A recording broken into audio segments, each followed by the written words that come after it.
Kita semua pasti pengen menang kan? Tapi gimana kalau saya bilang bahkan di permainan yang kayaknya murni untung-untungan, kayak lempar dadu gitu, sebenarnya ada loh cara buat dapat keuntungan. Nah, kali ini kita bakal bongkar rahasianya.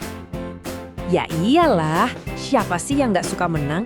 Rasanya tuh puas banget kan? Nggak peduli deh menangnya di permainan papan, pas olahraga, atau bahkan cuma tebak-tebakan iseng sama teman. Kalau main catur, jelas skill itu segalanya. Tapi gimana kalau main lempar dadu atau ambil bola acak dari kantong? Apa itu benar-benar cuma soal hoki aja? Atau jangan-jangan ada triknya yang bisa kita manfaatin? Udah siap? Oke, ini dia yang bakal kita bahas. Pertama, kita mulai dari gimana cara milih taruhan yang lebih cerdas. Terus kita ubah yang namanya firasat jadi strategi beneran. Lanjut, kita bakal lihat semua kemungkinannya. Abis itu, kita pelajari matematika simpel di baliknya. Dan terakhir, kita bakal paham mana yang pasti, mana yang mustahil, dan semua yang ada di antaranya. Oke, kita masuk ke bagian pertama. Intinya, ini soal mengubah cara kita mikir. Ini bukan soal nebak masa depan ya, tapi soal gimana caranya kita bikin pilihan paling oke dengan info yang kita punya sekarang. Nah, ini dia poin utamanya. Walaupun kelihatannya acak, sebenarnya secara matematis tuh ada pilihan-pilihan yang emang lebih mungkin bikin kita menang dibanding yang lain. Kuncinya ya satu, kita harus tahu mana pilihan yang paling jitu itu. Seringnya kan, kalau urusan untung-untungan gini, kita pakainya feeling. Kayak, wah kayaknya bakal keluar angka ini nih, benar nggak? Padahal yang namanya firasat itu sering banget salahnya. Coba deh kita ambil contoh yang lebih besar. Pertanyaannya, apa Indonesia bakal jadi negara maju di tahun 2045? Anda mungkin punya jawaban sendiri ya kan? Tapi coba jujur, jawaban itu lebih ke arah perasaan atau harapan, bukan data pasti. Nah, itulah yang disebut tebakan subjektif. Nah, masalahnya di situ. Kalau tebakan saya, tebakan Anda, tebakan teman Anda semua beda-beda, cuma karena feeling, yaitu bukan strategi yang bisa diandelin. Kalau mau menang terus-terusan, kita butuh sesuatu yang lebih kuat dari sekedar kayaknya.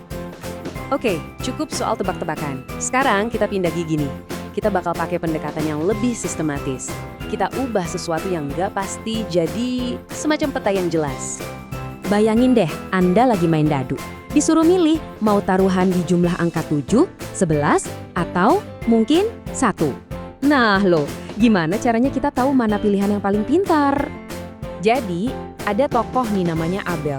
Dan langkah pertamanya nih jenius banget. Dia nggak nebak sama sekali. Justru, dia dengan sabar nyatet semua kemungkinan kombinasi kalau kita lempar 2 dadu. Dan ternyata, totalnya ada 36 kemungkinan. Semuanya ada di tabel ini. Terus, apa yang dia lakuin? Sesuatu yang sebenarnya simple, tapi dampaknya luar biasa. Dia jumlahin angka dari tiap kombinasi itu. Jadi dari yang tadinya cuma daftar, sekarang jadi data yang bisa diolah. Dan voila, ini dia hasilnya.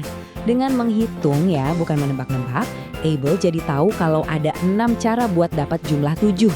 Tapi cuma ada 2 cara buat dapat 11. Dan buat dapat jumlah 1, nggak mungkin sama sekali, 0. Jelas banget kan sekarang, taruhan di angka 7 itu pilihan paling cerdas. Cara yang dipakai Abel tadi itu sebenarnya ada nama kerennya, ruang sampel. Anggap aja ini kayak peta lengkap dari sebuah permainan. Peta yang nunjukin semua jalan yang mungkin. Kalau kita punya petanya ya kita nggak bakal nyasar kan?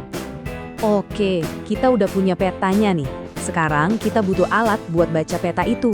Alat yang bisa ngubah peta ini jadi angka pasti, jadi panduan buat strategi kita. Nah, alat itu adalah rumus peluang. Eits, jangan langsung pusing lihat rumus ya. Ini sebenarnya gampang banget kok. Jadi, peluang sesuatu terjadi, kita sebut aja kejadian A, itu cara ngitungnya simple.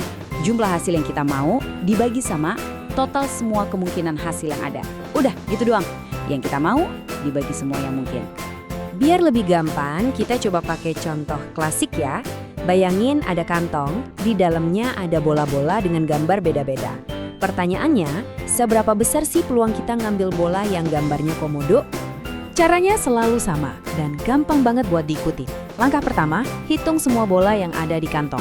Tadi ada 5 bola maleo, tambah 3 bola komodo, jadi totalnya 8. Ini NS-nya kita, alias total kemungkinannya. Langkah kedua, hitung yang kita mau, yaitu bola komodo. Ada 3 kan? Nah, ini NA-nya. Langkah terakhir, tinggal dibagi aja. Jadi, 3/8. Peluangnya adalah 3/8. Atau kalau dijadiin persen, sekitar 37,5%. Tuh kan, sekarang kita punya angka yang pasti. Kita udah nggak lagi nebak-nebak, tapi menghitung. Kita jadi tahu persis seberapa besar kesempatan kita. Oke, kita lanjut lagi ya. Jadi, yang namanya peluang itu sebenarnya selalu ada di antara 2 titik ekstrim. Penting banget nih buat kita ngerti batas-batasnya, biar kita paham aturan mainnya. Di satu ujung, ada yang namanya kejadian mustahil, peluangnya 0, sesuatu yang benar-benar nggak mungkin terjadi.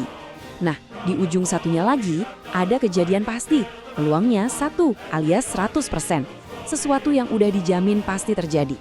Semua peluang lain dalam hidup, ya ada di tengah-tengahnya. Contoh gampangnya gini deh, mustahil kan kita dapat kartu angka 11 dari tumpukan kartu yang cuma ada nomor 1 sampai 10, peluangnya 0. Sebaliknya, kalau di dalam kantong isinya cuma bola merah sama hijau, udah pasti kita dapatnya ya bola merah atau hijau. Peluangnya 1. Nah, kalau lempar koin terus dapat sisi gambar, itu dia yang ada di tengah-tengah. Nah, ini yang paling penting buat diingat. Peluang itu bukan buat ngeramal apa yang pasti bakal terjadi di lemparan dadu selanjutnya. Bukan. Peluang itu ngasih tahu kita taruhan mana yang paling pintar kalau kita main terus-terusan dalam jangka panjang. Jadi, ini tuh alat bantu buat ngambil keputusan, bukan bola kristal. Jadi lain kali kalau Anda lagi bingung milih sesuatu yang nggak pasti, coba deh jangan cuma ngandelin feeling. Berhenti dulu sebentar, terus pikirin semua kemungkinannya apa aja ya. Terus dari semua itu, mana yang paling besar peluangnya? Coba deh dipikirin. Sampai ketemu lagi di pembahasan kita selanjutnya.